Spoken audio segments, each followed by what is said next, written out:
tous et bienvenue sur 1615 TV. Nous sommes aujourd'hui avec le prophète Alain Bamba, qui est le leader du ministère Génération pour Christ. Il nous reçoit chez lui dans le cadre de l'émission La vie en Christ. Bonjour, homme de Dieu. Bonjour, cher Sarah. Nous sommes très heureux de vous retrouver et nous osons croire aussi que le plaisir est partagé. Ok, donc vous tous qui nous suivez de par le monde entier, nous sommes, comme je le disais tantôt, à l'émission La vie en Christ. Et nous allons aujourd'hui parler d'un enseignement dont le titre a été Merci Goliath. Nous allons suivre ensemble quelques extraits de ce message donné par le prophète Alain Bamba à l'émission Dans sa parole. Ton art, c'est ta manière de faire, c'est ta qualité de vie qui te sera recommandable. Je dis merci à Goliath toujours. Merci à Goliath, ce frère qui se promenait, qui marchait ça et là. Il prenait la cravate, il fumait, il faisait ce qu'il pouvait. Il cherchait les filles, il faisait sa vie. Goliath a été suscité pour que cet homme se prenne en charge. Tout ce qui nous arrive n'est pas forcément un malheur. Tout ce qui nous arrive n'est pas forcément pour le diable, mais c'est souvent pour que nous aussi, nous nous réveillons. Comment David s'est réveillé? Tant que Goliath n'était pas là. Quand le Goliath de ta famille va se réveiller, le sorcier va décider de te manger. Tu vas te lever. Tu vas te lever pour rechercher la solution. Finalement, en quête de solution, en train de chercher des solutions, ça et là, finalement, on dit que c'est les chrétiens qui peuvent faire. Il se rend donc à l'église, ce jeune homme. Il arrive à l'église, il se rend compte que, effectivement, le jour où il met les pieds à l'église, la délivrance a lieu. Il tombe. Quand il se relève, il ne voit plus l'esprit de mort. Il ne voit plus l'esprit de la sorcellerie. L'esprit de la sorcellerie, l'esprit de mort, c'est ton Goliath. Celui qui te poursuit chaque nuit, c'est ton Goliath. Celui qui veut te tuer par étouffement, c'est ton Goliath. Celui qui se moque de toi parce que tu n'as pas réussi dans la vie, tu n'as pas encore devenu quelqu'un, c'est ton Goliath. Quand les branches se positionnent, c'est ton Goliath. Merci à Goliath, parce que grâce à Goliath, beaucoup se donnent à Dieu et beaucoup se donneront encore à Dieu. Je dis merci à Goliath, parce qu'en ce moment, ils sont obligés de chercher le véritable, le lion de la tribu de Juda, l'alpha et l'oméga, celui qui dit et qui fait, celui qui fait sur sa parole pour l'exécuter, celui qu'on appelle l'ancien des jours, celui qui proclame la liberté et la délivrance, celui qui proclame la paix et la paix atterrit dans le cœur des personnes qui le reçoivent. Car à tous ceux qui l'ont reçu, la parole a donné le pouvoir de devenir enfants de Dieu. C'était un extrait de l'émission Dans sa parole, dont le thème était Merci Goliath. Homme de Dieu, merci Goliath. Qu'est-ce qui a suscité en fait ce message? Goliath, c'est un symbole. Okay. C'est une métaphore dans ce cas-là. C'est-à-dire que quand je dis merci à Goliath, je ne peux pas glorifier Goliath. Oui, effectivement. Voilà, je ne glorifie pas Goliath. Mais grâce à Goliath, je peux rencontrer le véritable, le lion de la tribu de Juda. Ok, effectivement. Il y a certains de nos téléspectateurs qui nous ont demandé en fait qui était Goliath. C'est ça. Parce que beaucoup ont certes aimé le message, mais ils se disent mais qui est Goliath? Certains ne sont pas chrétiens. Donc, vous pouvez nous expliquer un peu qui est ce personnage ou qui a été ce personnage Goliath? Ok, là, Goliath, le véritable Goliath, là, on n'est pas dans la métaphore, c'est ça. On est dans le réel, c'est-à-dire que la Bible nous a décrit Goliath comme celui qui oppressait le peuple d'Israël. C'était un oppresseur, c'était quelqu'un qui bloquait la main de Dieu dans la vie d'Israël. Donc Goliath était un Philistin à une taille vraiment impressionnante. C'est ça. Puisque le crâne qui a été découvert tout dernièrement à Jérusalem, ce crâne-là était énorme. Donc juxtaposé sur un corps, il faut dire que c'était quelqu'un de géant. Puisque le crâne est volumineux, alors que le crâne normal n'est plus volumineux, le crâne normal d'un humain. Mais lui, son crâne est très volumineux. Donc j'ose croire que c'était quelqu'un de géant. Donc ce Goliath-là, impressionné par sa taille, impressionné par sa fronde, son javelot, il tuait le peuple d'Israël. Il oppressait le peuple d'Israël. Et on n'arrivait pas à vaincre l'armée philistine à cause de ce Goliath qui était impressionnant. Donc Goliath, dans la Bible, c'est celui-là qui oppressait le peuple d'Israël. qui empêchait le peuple d'Israël de se réaliser. Ok. Maintenant, pris à nous, qui est Goliath? C'est ça. Voilà. Pris à nous, Goliath n'est pas forcément ce Goliath qui a été, mais il est un Goliath en ce sens que dans des familles, il y a des hommes forts, il y a des femmes fortes, il y a l'esprit de la famille qui représente donc Goliath. Ok. Et qui met tout le monde dans une assiette, dans une casserole, et qui empêche les gens de sortir. Parce qu'il a un esprit humain de la sorcellerie avec lequel il travaille et qui empêche les autres de sortir du trou. Okay. Celui-là est considéré donc comme un Goliath. Comme un Goliath. Okay. Un Goliath aussi peut être dans ton travail. Quelqu'un qui sait que avec sa signature, il peut te faire avancer, mais qui ne te fait pas avancer, c'est un Goliath. Okay. Donc Goliath est l'expression de celui qui nous fait prendre conscience. Grâce à Goliath, nous prenons conscience de notre vie et nous sublimons. Okay. Vaincre donc Goliath nous permet d'atteindre véritablement l'autre rive, sinon d'atteindre les sommets que nous espérions. Ok. Voilà. D'accord. Donc c'est ce qui vous a poussé à prendre le nom Goliath voilà. Dans ce message-là. Voilà. Et donc vous auriez pu prendre le nom de quelqu'un d'autre dans Bien sûr. Il y a eu plusieurs qui ont oppressé Israël. Mais Goliath fut vraiment un symbole parce que pour moi, grâce à Goliath, David a été révélé. Ok, d'accord. C'est une épreuve qui nous révèle. Donc, grâce à Goliath, grâce à la victoire sur Goliath, David a eu évidemment une place auprès du roi. C'est ça. Donc, les épreuves de notre vie, quand nous avons la victoire sur le Goliath de notre famille, de notre environnement, de notre église ou bien de notre travail, nous sublimons, nous avançons dans la vie. Donc en fait, Goliath qui est comme un géant, qui dans la vie d'un enfant de Dieu constitue comme un blocage. Voilà. Un blocage, voilà, qui fait peur à tout le monde. Mais il faut que, comme David, il faut que cet enfant de Dieu arrive à surmonter, voilà, à surmonter ce Goliath-là pour pouvoir rentrer dans ses possessions. Voilà. Donc vous pensez que c'est possible de nos jours aujourd'hui de vaincre les différents Goliaths qui sont dans la vie des enfants de Dieu? Bien sûr. Et comment? Par la prière d'abord. Il faut avoir d'abord le Seigneur. Il faut avoir le Seigneur. Si nous avons le Seigneur dans notre vie, nous réussirons à vaincre Goliath. Je vais dire, quand David s'est avancé vers Goliath, il dit, je viens contre toi au nom de l'Éternel. C'est ça. Il n'est pas allé par sa fronde. Il n'est pas allé forcément par les pierres qui étaient dans sa gibecière. Mais il est allé par le nom de l'Éternel d'abord. Donc, l'enfant de Dieu que nous sommes, nous devons avoir le nom de l'Éternel dans notre vie d'abord. Ok. Voilà. Nous devons avoir la crainte de Dieu dans notre vie. Et si nous avons la crainte de Dieu, alors tout ce que nous toucherons nous réussira. Je vais dire. David est allé, il a pris dans le ruisseau 5 pierres. Okay. 5 pierres, ce sont les symboles des lettres de Jésus-Christ de Nazareth. C'est-à-dire Jésus en 5 lettres, 5 pierres.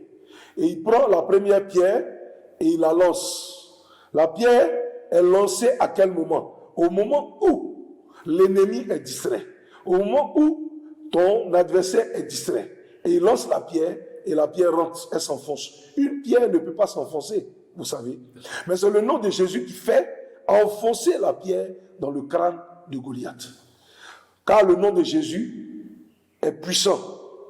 Devant lui, tout genou fléchira, et toute langue rendra gloire au Saint-Nom de Christ. De sorte que, quand la pierre est partie, elle est partie non au nom de David, mais elle est partie au nom de l'Éternel. Or, l'Éternel, qui dit l'Éternel, dit Jésus-Christ de Nazareth. C'est ça. Alors, Goliath s'effondre. Ton Goliath, donc, s'effondrera lorsque tu mettras Jésus dans ta vie.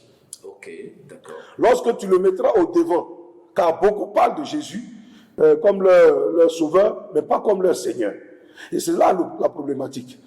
Lorsque tu prendras Jésus comme ton Seigneur et ton sauveur, dans ce cadre-là, la pierre s'enfoncera dans le crâne de Goliath et il succombera. Et ton Goliath de ta famille succombera. Et celui qui est l'empêchement à ton accomplissement s'effondrera. Et celui qui t'empêche d'avancer va s'effondrer. Parce que ton Goliath sera tombé par Christ qui est en toi. Christ en nous, l'espérance de la gloire. Donc, si Christ est en toi, tu espères vaincre ton Goliath et alors tu pourras sublimer. Ok, est-ce que le Goliath, c'est une seule situation à laquelle on fait face, ou bien ce sont des différentes situations qui, au fur et à mesure que nous marchons avec le Seigneur, pourront se présenter à chacun de nous?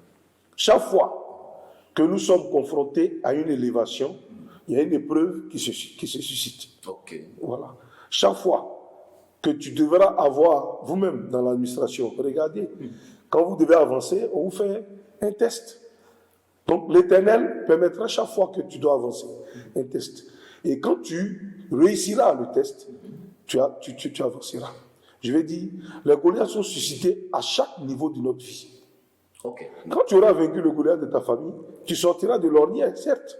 Mais chaque fois que tu devras avancer dans la vie, il faut te dire qu'un Goliath se suscitera seul.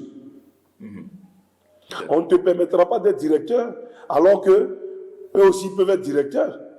Ils pourront rentrer où ils peuvent pour pouvoir t'arrêter. Voilà, donc le Goliath se suscite à chaque niveau.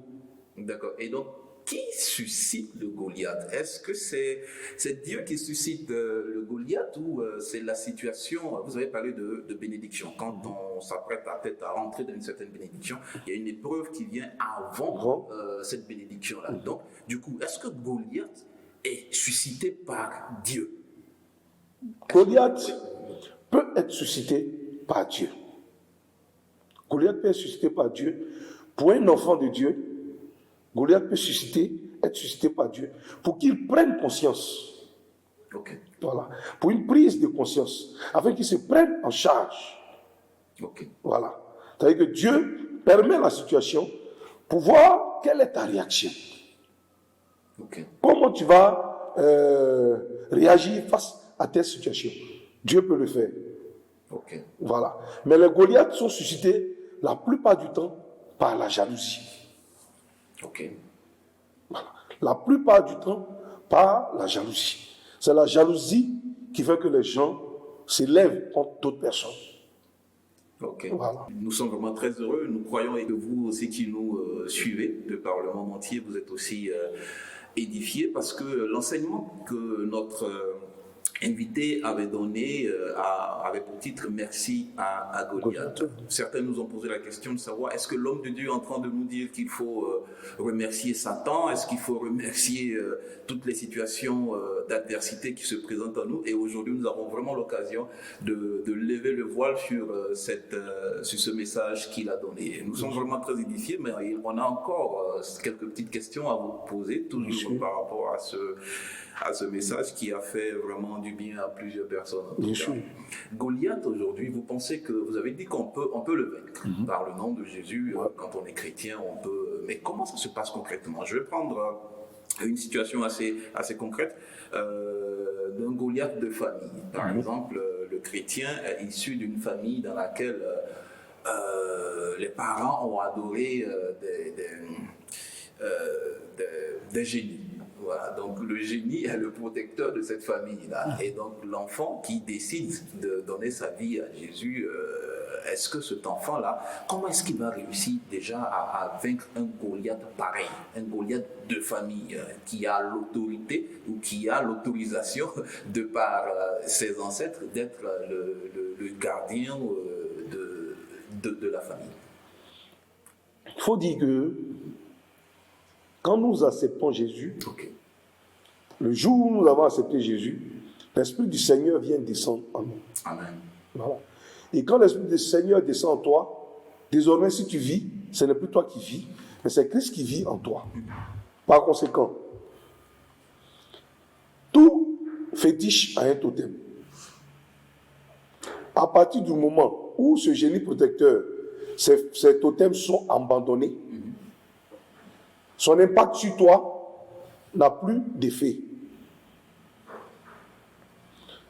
Désormais, tu as accepté Jésus et tu as abandonné cet totem. Les deux actions que tu as posées là l'emmènent déjà à s'éloigner de toi. Ok. Ça, c'est le premier point. Le deuxième point, il faut proclamer haut et fort à ce démon-là que tu ne lui appartiens plus, mais que tu appartiens à Jésus-Christ de Nazareth. Ok. Et Jésus disait que ce genre d'esprit, c'est par le jeûne et la prière que nous pouvons l'éliminer.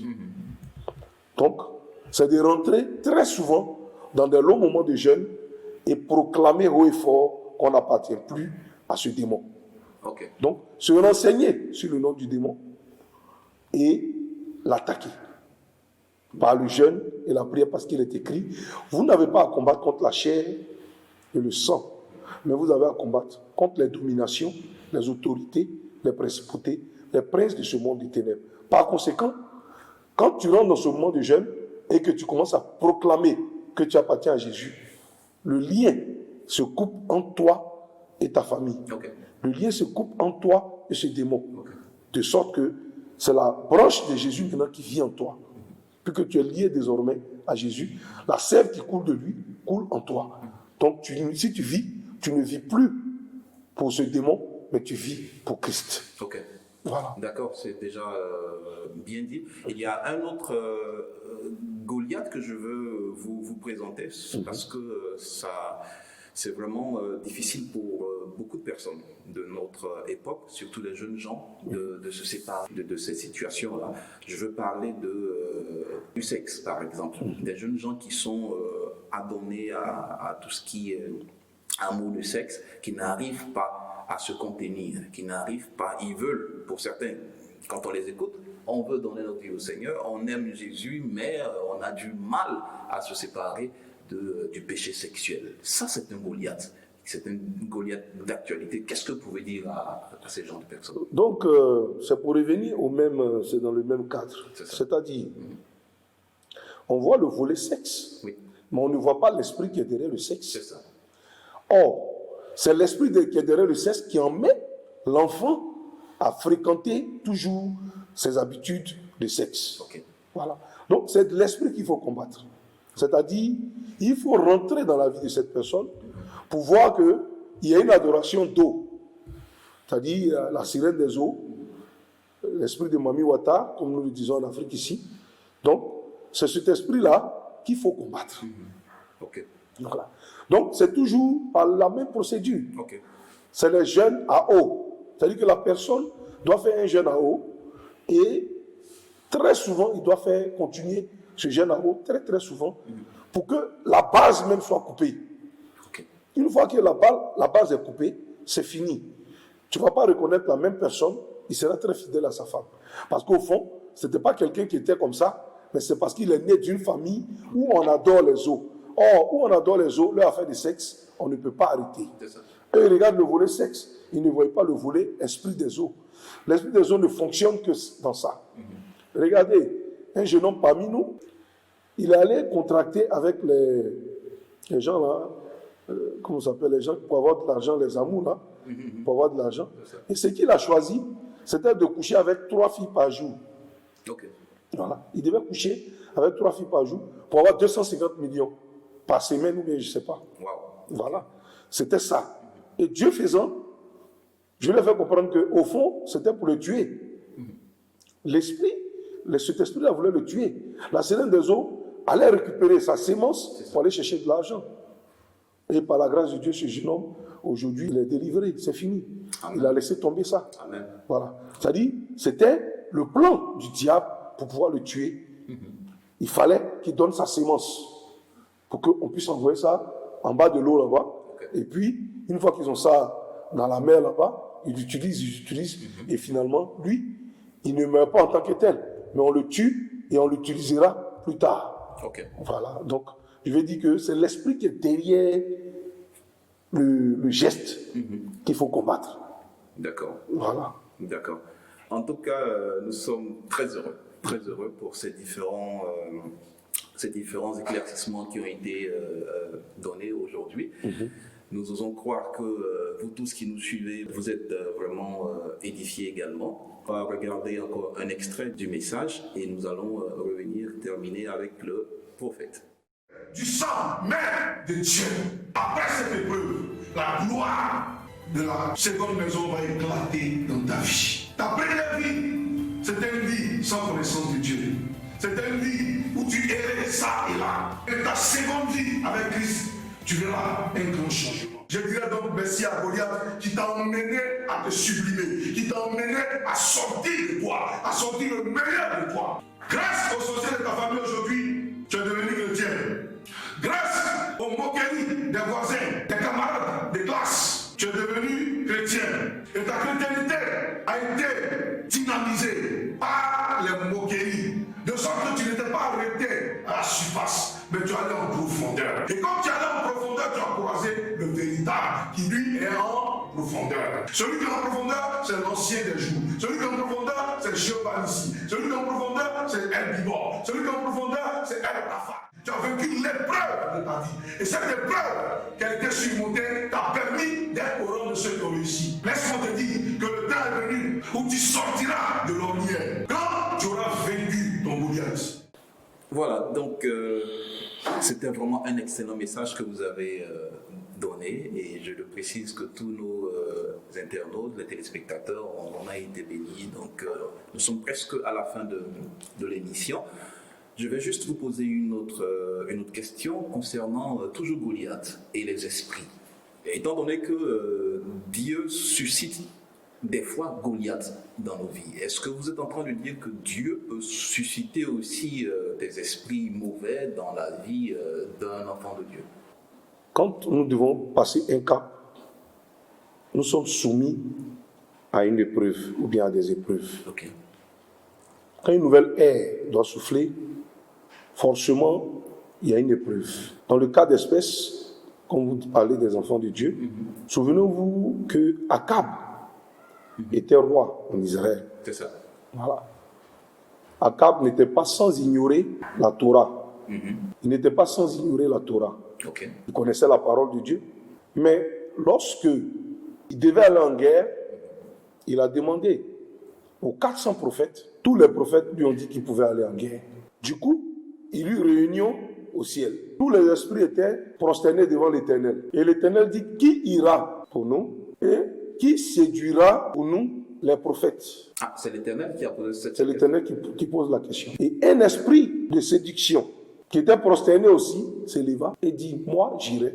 Non seulement j'irai, mais je les confondrai, je les séduirai. Et cet esprit sort et il va et il dit à tous les prophètes qu'effectivement, Akab doit aller à la guerre. Pendant ce temps, l'Esprit du Seigneur, lui, il dit à Michée, le prophète, si Akab va, Akab meurt. Et Michée vient dire à Akab, si tu vas, tu mourras.